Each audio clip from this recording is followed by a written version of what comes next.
Welcome to this chapter of the St. Andrews Society of Detroit's Oral History Project. This project was the undertaking of the Charles S. Lowe Memorial Library Committee to capture members' recollections of the Society. Recorded in January of 2018, these are the memories of Peg Dunlop, Society past president and current trustee member. I'd like to start with the memories, obviously, because I've been a member for 25 years. I have quite a few memories. My very first occasion to be at St. Andrews Hall was with my husband, who was a first-generation American. And we went down there, and he went into the hall because he had just been installed as a member, and they had a meeting room in the upstairs, and I went with him. And when we both walked in, Chuck Lowe, who our library is named after, greeted me at the door and said that because I wasn't a member, I could not be at the meeting. So I said, okay, I don't have any problem with that. Where should I wait? And he said, here's a chair. Chuck was quite the gentleman. And he put a chair right outside the double doors, and they never closed the double doors. And I sat out there, and I could hear every word that went on in the meeting anyway. So the only thing I couldn't see, I guess, was their secret handshake. But I just thought that was funny because at that time, if you were not a member, you could not attend the meeting. So consequently, 6 months later, I joined myself in April 1993, I believe. The Highland Games, of course, is where we got interested in the St. Andrews Society. We went to those and we liked what we saw, and so we thought we'd investigate to see what this was about. Where was the Highland Games when you first saw them? At that time, it was at the Edsel and Eleanor Ford Estate in Grosse Pointe. So it was on the grounds there, and when we went in, there was a tent there.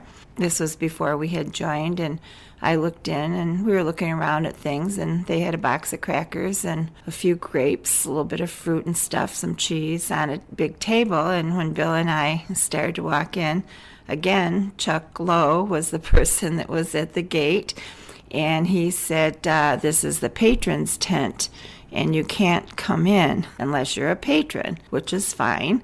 And I said, oh, okay. I have to laugh now because, anybody that has been to our games in the last 10 years know that the patron's tent is a little bit more than just a box of crackers. Tell me about the size of the crowds. The size of the crowds were substantial. I'd say about 5,000 people maybe.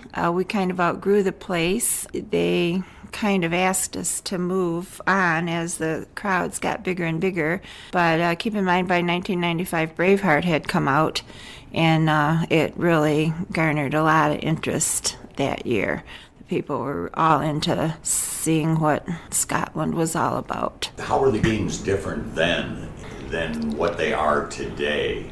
We probably have a lot more to offer in terms of vendors and activities. I wasn't very involved in the games back then, just as a spectator, but the minute I joined, I became active mostly in the patrons tent because food is my thing. And I worked with past President Flo Stahl and our past president's wife, Pat Phoenix, and the three of us kind of took on the patrons tent, and we kind of upgraded it a little bit because I owned a business, and we could go down to Eastern Market and get food and cheeses and different things at a discount, which every good Scot likes to get. We always had world-class athletes. It's just grander now. We had more volunteers then. Everything was a little bit do it yourself instead of hiring people now, and which we kind of have to do. When I was doing the patrons tent, I was so influenced by Flo to be cautious of how much money I spent. So a couple months before the games, I would watch for soda pop to be on sale.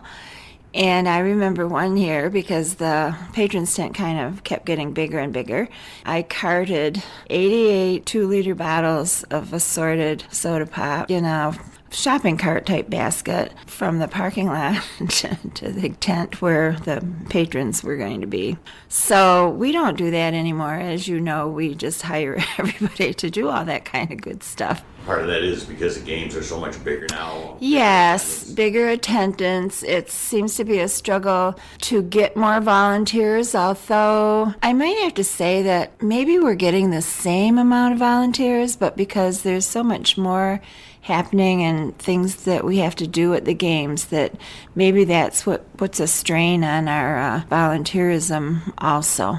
You've been a volunteer and a member of the club for a long time. Tell me about the joy of volunteering. Different things that you volunteered for at the games, meetings. What's the joy of volunteering here at the club? What have you found? I feel the biggest benefit is that that's the only way you're going to get to know the people. And some of my very closest friends now are friends from the St. Andrews Society. I've held every office here except treasurer.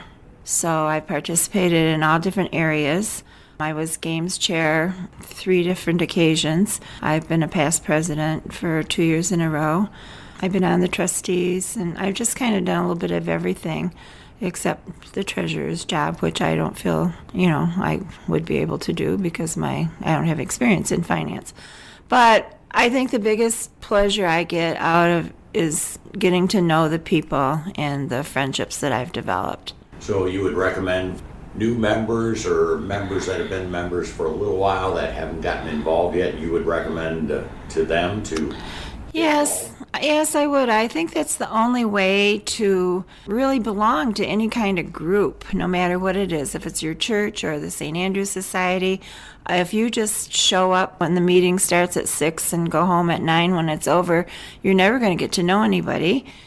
Part of the fun is knowing people and doing things with other members at different events and different things. Certainly, if there's anything that you want to interject at any time, please do. But I'm just thinking about the benevolence of St. Andrews Society and some of the different charitable organizations that we have helped. Can you enlighten me on that a little bit? Well, I think that's one of the good things about St. Andrews is that we do benevolence. I remember when I did first join, we had members actually that were homebound and low income, and we used to collect food baskets at the holidays and things, and directly helping our own members and I guess our own people, so to speak, because we are about Scottish ancestry. So that's one of the things that I don't know if it's really feasible. We do a lot of wonderful benevolences, but just last month I was wondering, do we really know if we have people that are still in need, that are maybe homebound and don't get out, and that are our own members or a little bit closer to home than giving to the Salvation Army and other things that we do, which is wonderful, of course. But, it would be a shame if I heard that one of our most likely elderly members went without a Christmas and we weren't aware of it. So I don't know how we could make a plan to kind of keep better in touch with our membership to find out where they're at when it comes to having to help them. What was the craziest thing, the funniest thing that ever happened at a meeting? One of our members, Harry Daniels, who's moved up north and we don't see him, I'm not very patient. So in the trustees meeting, there's a lot of talking and, in my opinion, not enough action. But we get requests and things at the trustees meeting for help from people. And people would have questions. The trustees, we need to appoint somebody to call up Sally Sue and get more details about her requests. And I thought, well, this is insane. So I would pull out my cell phone and call on the spot. And Harry used to just think that was the best ever because everybody would just look at me like, what are you doing? I thought, well, this is obviously a person that has a need, and now you're going to make them wait another 30 days until we meet again and get more information when we all have cell phones. Everybody here has a cell phone and a directory. Call them up. Find out now. Ask your questions while we're all meeting. So I don't know if that was real funny, but made Harry laugh all the time. So One of the things that it just said most memorable moments, I remember just a few years ago when we got a lot of flags for our Highland Games and we post them along the road. And I came over one morning to do something or bring something. And when I drove onto Greenmead and saw all those flags, it just brought tears to my eyes. I was just so proud to be a Scot with all those flags that were flying on top of the tents and everything. And I guess that would be like a memorable moment, that it just kind of warmed my heart to see all that. And to me, it just showed how hard we all work and how proud we all are of our Scots heritage. Obviously, being a member helps stay rooted to the Scots, to the Scot culture. How is that important to family? Well, for my own personal experience with my own family, my husband's a first-generation American, and both his parents came over here from Scotland. And I have 4 children, and they were close to my mom and dad, but Bill's mom and dad had passed away when my oldest daughter was just 6 weeks old, so they never got to know their Dunlop grandparents. And to me, because they're so close to their Scottish roots, with their grandparents being directly from Scotland, myself, I have to go back several generations. But I thought it was important to them, and I was hoping it would kind of fill a void of them not knowing their Dunlop grandparents, that if we maintained our Scots heritage, that they could get a sense of family through that. Well, lost traditions. I feel that I love our hall, and I think it's wonderful and beautiful, and I can't say enough nice things about it. But we used to have our installation of officers at Jefferson Avenue Presbyterian Church, which is from the 1800s, and it's, very, you feel like you're in a church in Scotland there and those kind of things. And it was very elegant.